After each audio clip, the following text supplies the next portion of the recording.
누가복음 8장 42절에서 48절까지의 말씀입니다. 처음부터 끝까지 함께 합독하도록 하겠습니다. 시작. 이는 자기에게 12살 된 외딸이 있어 죽어감이러라. 예수께서 가실 때에 무리가 밀려들더라. 이에 12해를 열후증으로 앓던 중에 아무에게도 고침을 받지 못한 여자가 예수의 뒤로 와서 그의 옷가에 손을 대니 혈루증이 즉시 그쳤더라. 예수께서 이르시되 내게 손을 댄 자가 누구냐 하시니 다 아니라 할 때에 베드로가 이르되 주여 무리가 밀려들어 미나이다. 예수께서 이르시되 내게 손을 댄 자가 있도다. 이는 내게서 능력이 나간 줄 알미로다 하신대. 여자가 스스로 숨기지 못할 줄을 알고 떨며 나와 엎드려 그 손댄 이유와 곧 나은 것을 모든 사람 앞에서 말하니 예수께서 이르시되 딸아 내 믿음이 너를 구원하였으니 평안히 가라 하시더라. 아멘. 이 시간 말씀의 제목은 나에게는 절실함이 있는가 라는 제목으로 말씀을 전하겠습니다. 한국 배우 중에 윤여정이라는 배우가 있습니다. 아시죠?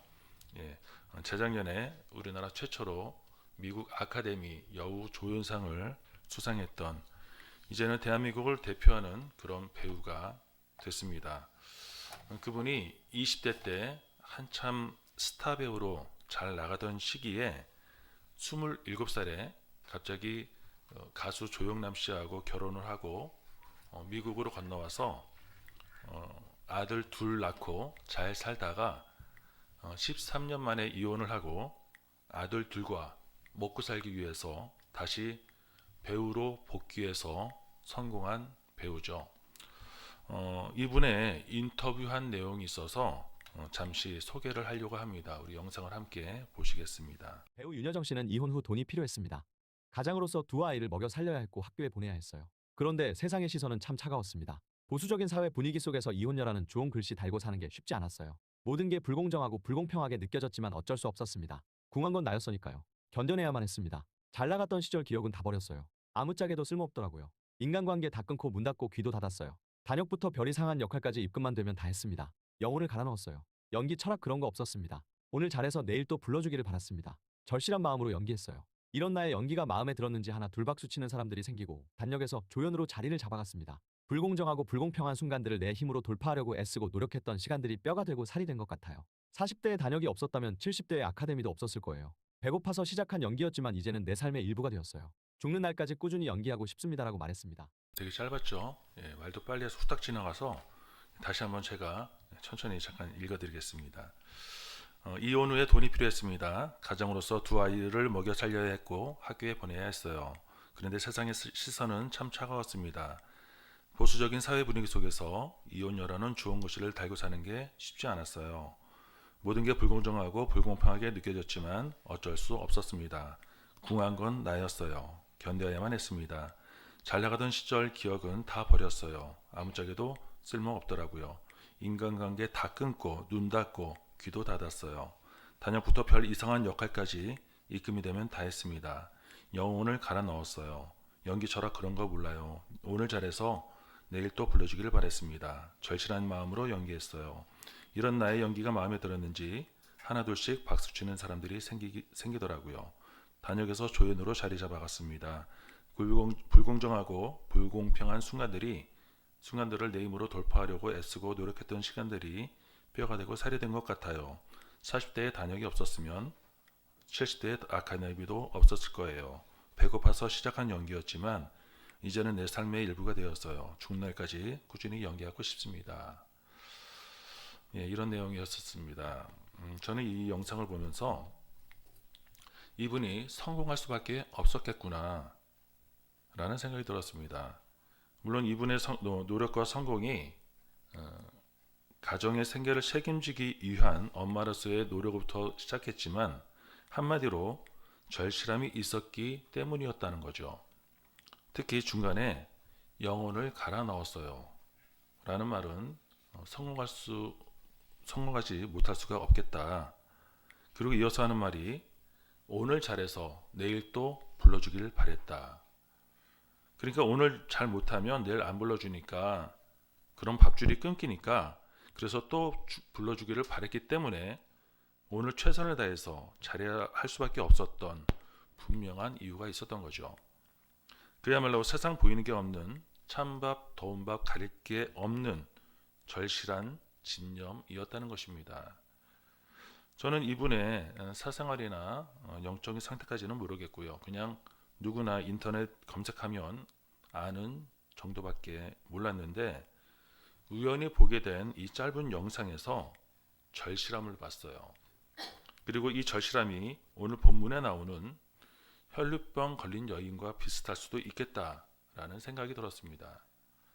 이 혈루병은 여자들이 하혈하는 병인데 그 당시 피라는 게 생명을 상징하는 것이기 때문에 피를 보인다는 것은 아주 부정스러운 일이었고 마치 문둥병처럼 나쁜 죄 때문에 하나님의 징계, 하나님의 벌을 받는 나쁜 사람들이라고 생각했기 때문에 이 병에 걸린 사람들을 무시하고 천대하면서 따로 격리해야 했습니다. 그럼에도 불구하고 이런 위험한 환경을 무릅쓰고 담대하게 많은 사람들 앞에 나왔다는 것은 그만큼 절실한 순간이었다는 것을 말하고 있습니다.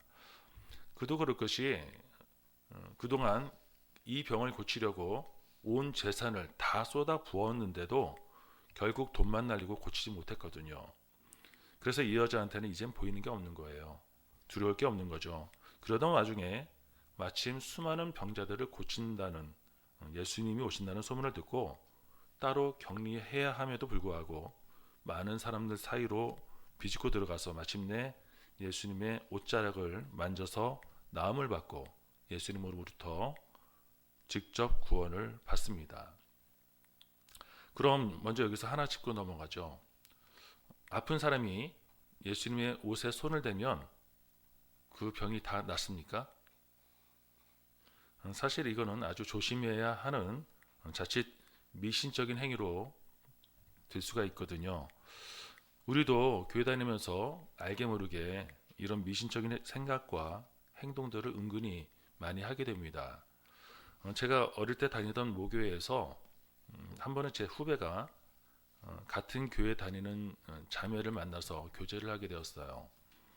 그 자매의 어머니는 교회에서 아주 봉사도 많이 하시고 신앙이 좋다고 알려진 젊은 권사님이셨는데 자기 딸의 교제를 알고 반대를 했습니다. 그 반대의 이유가 뭐였냐면 딸과 교제하는 남자, 즉 제 후배가 그때 나이로 29살, 아홉수이기 때문에 안 된다는 거였습니다. 아홉수 들어보셨습니까? 예, 저도 그때 처음 알았는데 10, 20, 30, 40, 50 그런 거에 딱 하나가 부족해서 완성되지 못하는 9라는 숫자가 재수가 없는 숫자라고 하더라고요. 예, 그래서 안 된다는 거예요. 웃기죠? 또 예전에 다니던 센터에서 어느 어머님은 20년 전에 주일날 며느리랑 교회를 가다가 강도를 만났대요. 그래서 그 이후로 교회 가다가 재수없다고, 재수없는 일이 생겼다고 그 이후로 교회를 안 다니는 분도 계셨습니다. 그럼 회사 출근하다가 강도를 만나고 교통사고 나면 재수없어서 회사 안 다닐까요? 아파서 병원 가다가 강도를 만나면 병원 안 다닐 건가요? 또 어떤 사람은 아침에 일어나서 경건의 시간을 갖는다면서 눈 감고 성경을 딱 처음 펼쳐보고 제일 먼저 보이는 말씀이 오늘 하나님이 나에게 주시는 말씀이라고 생각하시는 분들도 실제로 있답니다. 또 한국 병원에 가면 4층이 없죠. 3층 다음에 바로 5층이고 병원방 숫자도 503호 다음에 505호죠. 또 우리나라 사람들은 빨간 펜으로 사인하거나 이름을 쓰면 큰일 나는 줄 알고 있어요. 이런 거 말고도 수없이 많은데요. 이렇듯 교회 다니면서도 우리가 알게 모르게 어떤 미신적인 행동으로 믿음 생활하시는 분들이 은근히 많다는 겁니다. 또 다른 예를 들자면 저도 혼자 예배를 드릴 때 항상 시작을 사도신경으로 하지 않습니까? 근데 하루는 그 사도신경을 네다섯 번이나 하게 됐어요. 입으로는 사도신경을 외우고 있는데 중간에 제 머릿속으로는 다른 생각을 하고 있더라고요. 순간 이게 무슨 중연불 외우는 것도 아니고 이건 온전히 하나님 앞에 내 신앙을 고백하는 게 아닐 수도 있겠다, 그런 생각이 들더라고요. 그래서 또다시 처음부터 하는데 또 다른 잡생각이 드는 거예요. 그래서 또다시 했죠. 그렇게 5번을 해서야 온전히 하나하나 기도문대로 집중할 수가 있었습니다. 여러분들 이런 경험 없으십니까? 온전히 항상 신앙 고백이 이루어지십니까? 아까 예배 시작 때도 하던 사도신경 하면서도 다른 잡생각 하나도 하지 않고 온전히 문자 하나하나 그대로 믿음의 고백으로 기도하셨습니까? 아니면 의뢰하는 무슨 주문을 외듯이 입으로만 하지는 않으셨습니까? 예배 시간에도 특히 예배 인도자는 온전히 집중하기가 쉽지 않아요. 주변 상황도 파악을 해야 되고요. 또 다음 순서도 순서 없이 진행해야 되고 마이크 소리는 제대로 나는지 여러 가지 것들에 신경 쓰다 보면 정작 인도자가 온전히 예배드리는 게 어려워질 수도 있거든요. 그래서 저는 일부러 집중하려고 사도신경을 펼쳐놓고 눈으로 보면서 또박또박 읽으면서 집중하려고 노력을 합니다. 그래야 중간에 다른 게 신경 쓰이더라도 실수하지 않고 할 수 있으니까요. 이렇게 우리가 하는 사도신경이나 주기도문도 자칫 집중하지 않으면 마치 무슨 중연불하는 거랑 무슨 차이가 있겠나, 그냥 주술적인 미신적인 행위로 전락할 수밖에 없을 거예요. 그래서 예배에 방해가 될 만한 것들을 하나라도 될 수 있는 대로 두지 않는 지혜가 필요합니다. 나는 예배 시간에 앉아서 다른 생각을 하고 있고 몸뚱아리만 형식적으로 예배 자리에 앉아 있어도 그것이 예배가 된다고 생각하는 그 자체가 미신적인 행위가 될 수 있다는 것입니다. 그러니까 얼마나 하나님께 집중된 본질적으로 목표가 하나님께 향해 있느냐가 필요한 것이고, 성경에 맞지 않는 엉뚱한 루틴에 걸리지 않도록 늘 주의가 필요할 줄 믿습니다. 오늘 이 혈루병 걸린 여인도 예수님의 옷자락에 손을 대면 나을 거라는 그런 생각과 행위도 자칫 미신적인 행위라고 오해할 수도 있어요. 하지만 이 여인의 동기는 어디까지나 예수님께 많은 병자들을 고치는 사건을 듣고 자신도 병이 나을 거라는 절대적인 믿음의 행위였다는 것입니다. 본문을 계속해서 보면은 이 혈루병 걸린 여인이 예수님의 옷에 손을 대니까 바로 예수님께서 제자들을 불러 세우시고 지금 누가 내 옷자락을 만졌느냐 라고 하십니다. 물론 몰라서 말씀하신 거 아니겠죠. 그런데 제자들이 예수님, 지금 사람들이 너무나 많습니다. 누가 옷자락에 손을 댔는지 아니면 그냥 많은 사람들에게 밀린 건지 알 수 없다는 거죠. 하지만 예수님은 아시는 거예요. 지금 내 몸에서 능력이 나갔다는 걸. 여기서 알 수 있는 거는 이게 그 여인의 의지에 의해서 능력이 나갔다는 것입니다. 그러니까 그 여인처럼 절박한 마음으로 터치하면 그분의 능력이 나갈 수 있다는 겁니다. 앉아서만 걱정만 하는 게 절박한 게 아니라고 말씀드리는 거예요. 나가서 옷자락을 터치해야 돼요. 내가 찾지 않아서 내가 믿음을 갖고자 하는 의지가 없는 것은 아닌지가 중요하다는 것입니다. 즉 믿음이라는 게 쉽게 거저 생기는 것이 아니라 나의 의지, 실천의 믿음의 실천, 즉 절실함이라는 바탕으로 준비가 되어 있어야 가능하다는 것을 말하는 것입니다. 마태복음 9장 21절을 우리 함께 볼까요? 네, 함께 읽겠습니다. 시작. 이는 제 마음에 그 겉옷만 만져도 구원을 받겠다 함이라. 아멘. 오늘 보면 누가복음과 다르게 마태복음에서는 이 여인의 생각까지 꿰뚫어서 말씀하고 있어요. 사실 우리는 이걸 성경에서 보고 있으니까 그렇지, 내가 만약 이 여인이었더라면 예수님의 옷자락을 만져서 내 병을 낫게 해야겠다, 사람들에게 멸시받을 각오를 하고 규칙을 어겨서라도 사람들 틈에 들어가서 예수님의 옷자락을 만져봐야겠다라는 생각 자체를 할 수 있었을까요?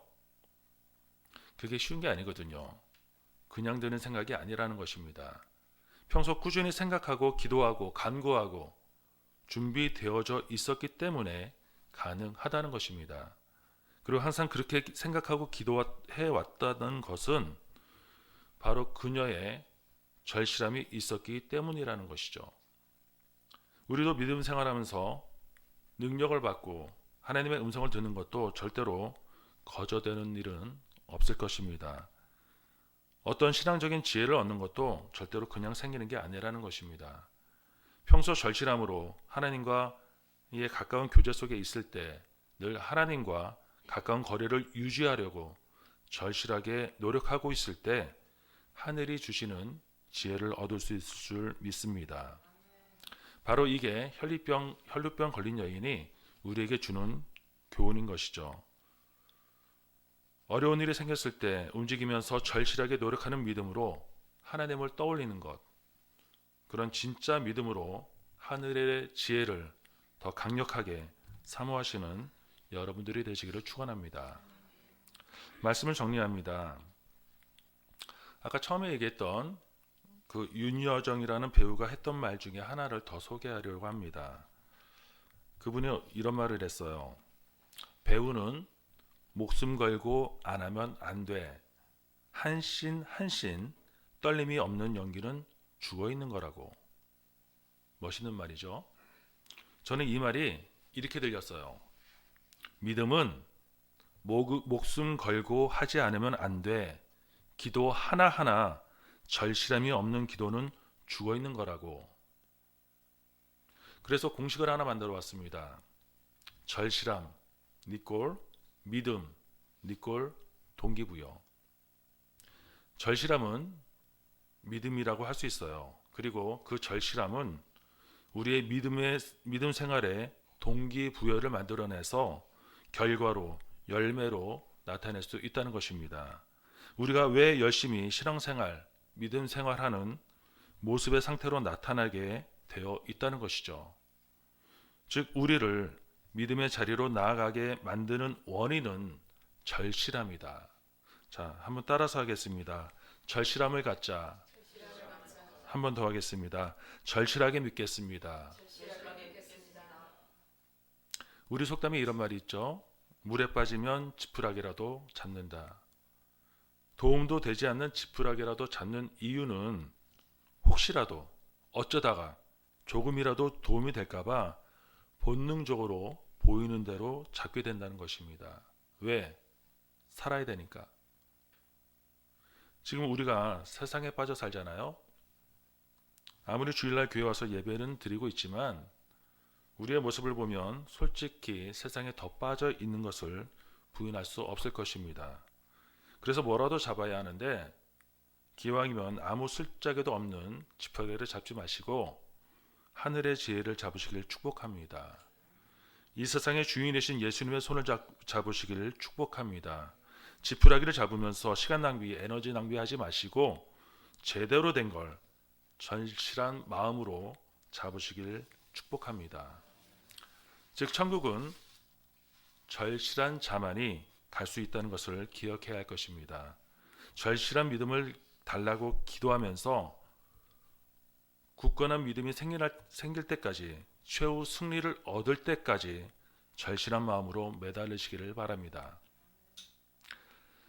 그런데 문제는 이 절실함이라는 것이 숫자로 나타낼 수 없기 때문에 측정할 수가 없다는 문제가 있어요. 아주 요만큼 절실하면서도 아주 많이 절실한 줄로 착각할 수도 있고요. 또 반대로 아주 많이 절실하면서도 아주 조금 아직도 여전히 부족한 절실함으로 생각할 수도 있다는 것입니다. 그래서 다 제각기예요. 정확히 내 상태를 알 수 없다는 것이죠. 그런데 의외로 이것이 본인을 제외한 다른 사람들은 쉽게 알 수 있다는 거예요. 주변 사람들이 보기에 이 사람은 절실한 믿음을 가지고 있구나. 저건 아직 멀었어. 신기하게도 자기 자신을 제외한 자기 자신에 대해서는 잘 모르면서 다른 사람들의 상태에 대해서는 너무나 잘 알 수 있다는 것이에요. 그러니까 내가 아니라 주변에서 옆에서 인정하는 말을 들을 수 있을 때까지 하셔야 된다는 거예요. 하지만 1차적으로 사람들에게 이런 평가를 받는 것도 중요하지만 결국 중요한 건 하나님께 인정받아야 하는 줄 믿습니다. 왜냐하면 그 어느 누구도 예외 없이 반드시 하나님 앞에서 진짜 심판, 진짜 결정을 기다리게 될 것이기 때문입니다. 바로 그 자리에서 천사의 안내를 받으시면서 저 천국으로 향하게 되시는 저와 여러분들이 되시기를 주님의 이름으로 축원합니다. 기도하겠습니다. 사랑의 주님, 우리가 믿음을 가지고 주님께 간곡한 절실한 믿음을 얻길 원합니다. 세상에 썩어 없어질 부질없는 것에 매달리지 않게 하여 주시고 오직 빛과 생명이 되시는 예수 그리스도를 통해 구원을 얻고 영생을 얻게 되는 은혜를 주시옵소서. 하나님을 향한 나의 모습을 돌아보며 회개할 때에 거듭나게 하시며 하늘의 은혜를 갈망하는 우리 모두가 되게 하여 주시옵소서. 예수 그리스도 이름으로 기도합니다. 아멘.